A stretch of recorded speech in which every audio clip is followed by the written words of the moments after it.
คำถามนี้นะคะก็น่าจะสำหรับคุณ Nazrene นะคะ Nazrene, are you still with us right now? Yes, I am. I'm happy to answer the first question. So perhaps let me explain how we set up our country networks, because this is an important question. It's not about just taking a Swiss-style concept and transferring it to a different country. What we make sure we do is that we analyze what the issues are around vocational education in the country that is interested in hosting a GAN network. We start off with a feasibility study, and that feasibility study looks at the current state of vocational education, the state of work-based learning, including apprenticeships, the role that the private sector is playing. So, once we analyze who the key stakeholders are, we then importantly look for a host organization. And this is very important because it's not about GAN Global from Switzerland trying to manage a country network. It's really about an entity in the country hosting and driving the agenda for impact and change. And what that means practically is that in many of our country networks, we are hosted by employer federations. So most employer federations have an education and skills desk. We tend to have a focal point from that division who leads the work. Alternatively, what we have also in examples in multiple networks is a host organization is actually a private sector partner. So for example, in Belgium, the Advocacy group, which is the world's second largest private employment services company, hosts the network. In Australia, the Apprenticeship Employment Network hosts it. In New Zealand, the Skills Consulting Group hosts it. That's important because these are organizations that understand what is going on in terms of demand, in terms of supply. They're involved in research and delivery. And it's also very important to ensure that we have that public-private cooperation. There must be a willing private sector, and they must be willing, the public sector must be willing to engage. Those are key issues that we look at when setting up a network, and we have local focal points who lead the work. So in the video at the start of the session, one of our colleagues is Maria Dalmar from Costa Rica. She works for the Employers Network in Costa Rica, the Employer Federation. She understands education issues. She's tapped into key stakeholders. And it's a practical example of how a network is able to successfully drive the agenda in a country. I hope that helps very briefly with an answer. There's more for you, Mannie. Do you have any tips and techniques for employers to engage in curriculum planning and design? Not only asking them to have workshops together with academic institutions. There are also good examples of organizations in different countries that are built up of different stakeholders. So in South Africa, there's something called the Quality Council for Trades and Occupations. This is the national body responsible for curriculum design in vocational education and consists of private sector, trade unions, and government partners. And bringing those parties together, it's a very formal engagement, it's a very structured engagement, is a good example of how employers can engage. In the UK, there are similar bodies, and I know that, in the Thai example, where you have the National Qualifications Framework, I'm sure there are also working groups of employers, of curriculum designers, and other social partners who are engaged in the curriculum design process. So this last one is the provision of trial and practical teaching and learning of institutions considered as WBL. The credits and experiences required currently does not look sufficient for the businesses. Besides engaging the businesses in making curriculum, are there any other ways? Because we also want the children to be employed. Well, I think, or is this Perhaps a point, and then the other speakers can add, is there is increasingly the recognition of micro-credentials and looking at on-the-job training and certifying the on-the-job training as part of the process. I think we have to be very careful when we do this kind of training to make sure that we have the quality standards in place. So the national qualification framework becomes important, awarding credits for the learning becomes important. That's a negotiated process. But I think having logbooks, having structured learning delivery that records the kind of training that is being offered can go a long way to do this. On the part of having young people brought into industry, this is the important part where the private sector has to play its role. They have to create pathways for young people to be given work-based learning opportunities. And this is why collaboration and partnership is key, to create those spaces in the workplace, but also quality assured simulated learning goes a long way to addressing this gap. Thanks for that. ก็จะไม่ทราบว่าทางอาจารย์ท่านรองปัทมาล่ะค่ะหรือว่าท่านธนารักษ์จะกล่าวเสริมในประเด็นนี้ไหมคะเพราะว่าตะกี้ก็เห็นมีการกล่าวถึงเรื่องของ credit bank นะคะหรือว่าความก้าวหน้าในประเด็นนี้ค่ะว่าการทำ work based learning เนี่ยสามารถที่จะเอามาคิดเป็นหน่วยกิจได้อย่างไรแล้วก็อย่างที่คุณแมนนี่เพิ่งกล่าวไปก็คือเป็นเรื่องของการเจรจาใช่ไหมคะระหว่างตัวสถานศึกษาแล้วก็ตัวภาคเอกชนด้วยค่ะอาจจะรบกวนให้ขออนุญาตได้ไหมครับค่ะเชิญเลยค่ะจริงๆแล้วถ้าเกิดว่า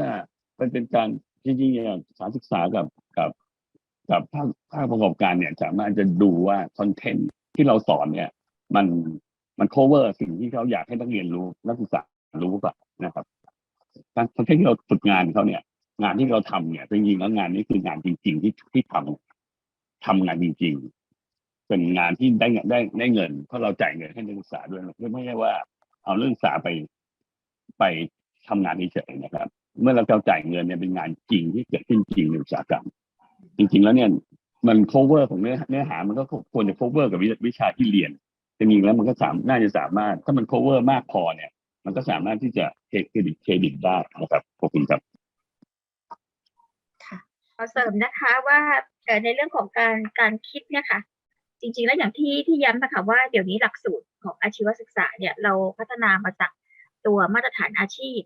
และมาตรฐานอาชีพเนี่ยพัฒนามาจากภาคประกอบการที่ในกลุ่มอาชีพเดียวกันเนี่ยมาช่วยกันกำหนดตัวมาตรฐานอาชีพเพราะฉะนั้นเนี่ยพอเรามีมาตรฐานอาชีพปั๊บเนี่ยในองค์ประกอบของตัวมาตรฐานอาชีพเนี่ยมันก็จะคลี่ว่า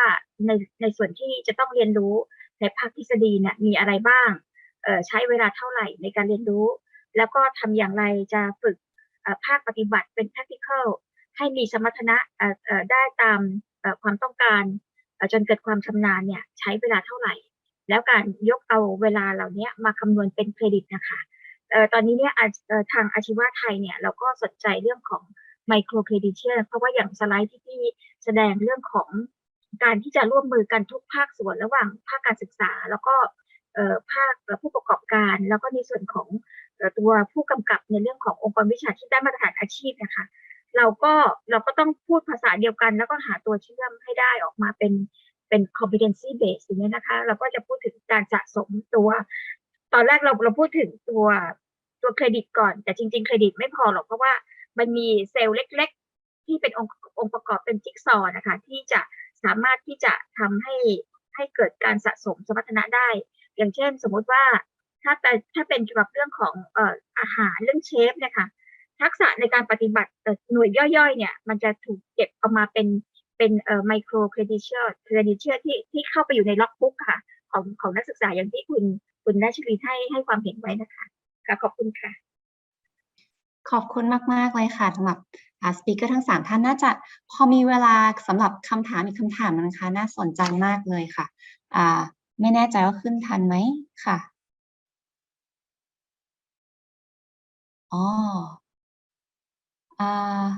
อันนี้จะเป็นอีกคำถามหนึ่งขอข้ามไปอีกคำถามหนึ่งได้ไหมคะเพราะว่าจะใกล้เคียงกับ agenda ของการทำงานของกสศมากเลยค่ะจะขึ้นมาในแชทบ็อกซ์นะคะเป็นของคุณปริยารัตน์นะคะ กล่าวถึงปัญหาของสภาพของการทำงานใน work based learning เนี่ยจะ relevant ต่อจะเหมาะสมต่อแค่ภาคธุรกิจที่เป็นขนาดใหญ่อย่างเดียวหรือเปล่านะคะSME เนี่ยจะสามารถมีบทบาทในเรื่องนี้ได้อย่างไรนะคะรวมถึงกลุ่มเด็กที่เป็นกลุ่มที่ด้อยโอกาสค่ะจะมีโอกาสได้เข้ามามีส่วนร่วมในเรื่องของตัว work based learning ได้อย่างไรด้วยนะคะสามารถจะใช้โอกาสของตัว work based learning ได้อย่างไรนะคะอันนี้อาจจะรบกวนทั้ง3ท่านนะคะให้ความเห็นนะคะรวมถึงทาง Nazrene ด้วยนะคะ Nazrene, there's one last question. I would like to bring it from the chat box. It's a little bit more aligned to EEF's work. So we'd like to bring this question up first. It seems that the only big corporations with lots of resources can afford WBL apprenticeship. But how many, especially those marginalized young workforce, will have that kind of opportunity? How would GAN address this, and what could SME do to help? That's a very important question, and GAN works with multinationals because they do have resources. The intent is to leverage the resources of these large companies to create awareness and to create shifts and best practice. The SME issue is one that governments around the world are trying to address and incorporate into the training system. What we have seen is there's an opportunity with multinationals through their value chains, through their supply chains, to include smaller businesses. What is also important, and this is where the ILO and other policy organizations are working hard at, is to lobby governments to reduce the bureaucracy in many of our skills systems. What we tend to find is, while well-intentioned, there is often so much administration required to train on work-based learning, apprenticeships, etc., that small businesses don't have the capacity or the resources to manage this kind of training. So SME participation is important, particularly in terms of creating resources to help SMEs deliver. Also looking at good practice. So here, Australia has probably one of the best examples in the world of the group training organization concept. And what the group training concept does is it brings small businesses together, and apprentices rotate between the different businesses. So let's take a plumbing example. Every little plumbing company may not be able to do the full training on a qualification, but they can each do parts of the qualification. So what happens in the group training model is a learner moves to different companies during different elements of the curriculum. And that then gives the learner good exposure. It also gives companies an opportunity to identify potential future employees because they're able to retain many of the trainees, and they're able to deliver quality training. What is important in the group training model is the role of the intermediary.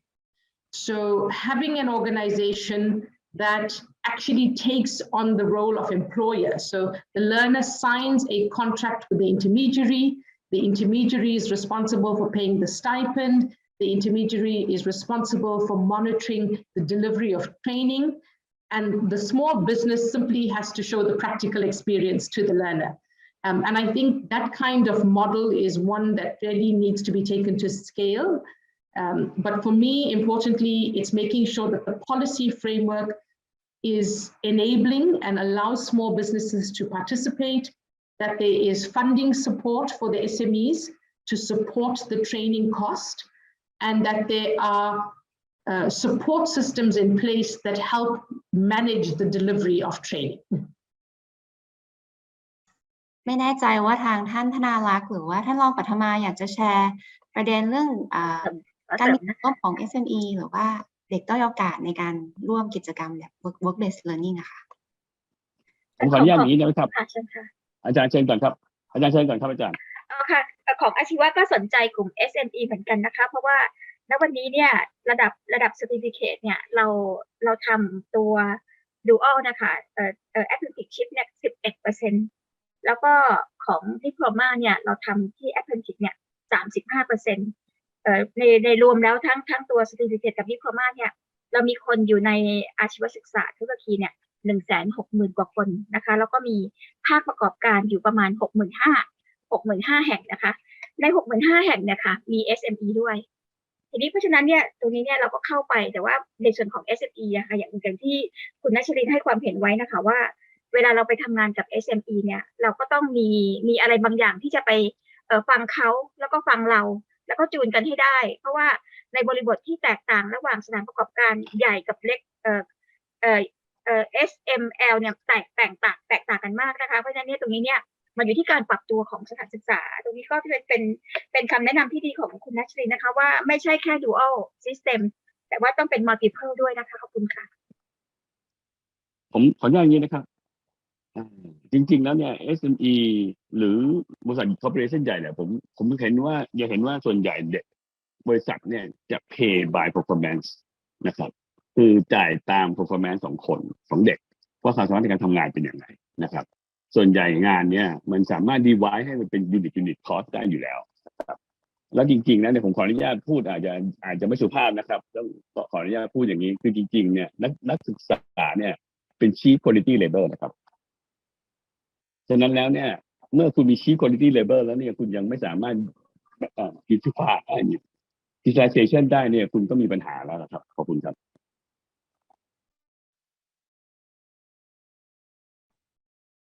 ค่ะขอบคุณมากๆเลยค่ะก็ภาคเอกชนก็มี incentive ใช่ไหมคะที่จะจ้างกลุ่มนักเรียนกลุ่มนี้ที่มีทักษะที่เหมาะสมในการทำงานก็เป็นแหล่งมี incentive ครับเพราะว่าจริงๆเนี่ยการเอาเด็กพวกนี้ไปฝึกงานเนี่ยก็จริงๆเนี่ยตามมีความรัฐบาลเนี่ยจ่ายแค่ไปเลี้ยงนะครับถูกป้านะครับจริงๆแล้วเนี่ยจริงๆส่วนใหญ่เราจะจ่ายเป็น performance base นะฮะเพราะ performance base นี่จริงๆแล้วมันก็คือเขาทำเท่าไหร่แล้วเขาก็ได้เท่านั้นนะฮะแต่ถ้าเกิดจ่ายเป็นเบี้ยเลี้ยงเนี่ยยิ่งง่ายอย่างเลยถ้าเงินขั้นต่ำ300 กว่าบาท350 บาทเนี่ยจ่ายแค่เบี้ยเลี้ยง150 บาทเองนะครับยิ่งกลายเป็นยิ่ง very cheap quality labor ใหญ่เลยนะครับขอบคุณครับขอบคุณมากๆเลยค่ะถือว่าเป็นวินวินนะคะที่ควรจะภาคเอกชนควรจะมองหามาบ้างนะคะในทางนี้ค่ะค่ะสำหรับวันนี้นะคะก็ถือว่าน่าจะหมดเวลานะคะสำหรับการสัมมนาในเรื่องของบทบาทภาคีเครือข่ายในการสร้างแรงงานแห่งอนาคตนะคะก็ต้องขอบคุณนะคะสปีกเกอร์ของเราในวันนี้นะคะทั้ง3ท่านเลยนะคะที่ได้มาร่วมแชร์นะคะประสบการณ์นะคะแล้วก็ทำให้พวกเราทุกคนเนี่ยได้เรียนรู้นะคะในเรื่องนี้เนี่ยก็อย่างที่ได้กล่าวเลยค่ะคีย์ก็คือการมี dialog ที่ open ใช่ไหมคะมีการพูดคุยแล้วก็มีการแชร์ความรู้กันต่อไปนะคะก็หวังว่าในเรื่องนี้เนี่ยก็เราก็จะมีโอกาสหน้านะคะได้มาพูดคุยแล้วก็แชร์ความรู้อัปเดตความก้าวหน้ากันอีกครั้งหนึ่งนะคะรวมถึงwelcome partner มี partnership กับทางแกนด้วยนะคะให้สามารถพัฒนางานของเราในระยะต่อไปได้ด้วยนะคะค่ะก็ขอบคุณทุกท่านนะคะ Nazrene, thank you very much for joining us today, and we look forward to having you and working with you in future. Hopefully we can continue this dialogue and we can learn and improve our way of doing work-based learning in Thailand. So ต้องขออนุญาตนะคะก็ขอบคุณทุกท่านนะคะแล้วก็ขออนุญาตปิดการสัมมนาในวันนี้ด้วยค่ะค่ะครับสวัสดีครับค่ะการสัมมนาบทบาทภาคีเครือข่ายในการสร้างแรงงานแห่งอนาคตก็ได้จบลงแล้วนะคะก็ขอความร่วมมือทุกท่านนะคะในการตอบแบบสอบถามความพึงพอใจเพื่อเป็นแนวทางในการดำเนินงานในโอกาสต่อๆไปนะคะแล้วก็สำหรับท่านที่พลาดการรับชมในวันนี้นะคะก็สามารถรับชมย้อนหลังค่ะได้ที่ Facebook Live นะคะ @EEF Thailand นะคะกองทุนเพื่อความเสมอภาคทางการศึกษาและเพจ EEF International Forum ค่ะทางทีมงานขออภัยในความไม่สะดวกที่เกิดขึ้นนะคะทั้งก่อนการสัมมนาและระหว่างการสัมมนาค่ะหวังเป็นอย่างยิ่งว่าจะได้รับความสนใจและติดตามจากท่านในโอกาสหน้าในซีซั่นที่4ที่จะเกิดขึ้นในเร็วๆนี้นะคะก็ขอบคุณค่ะ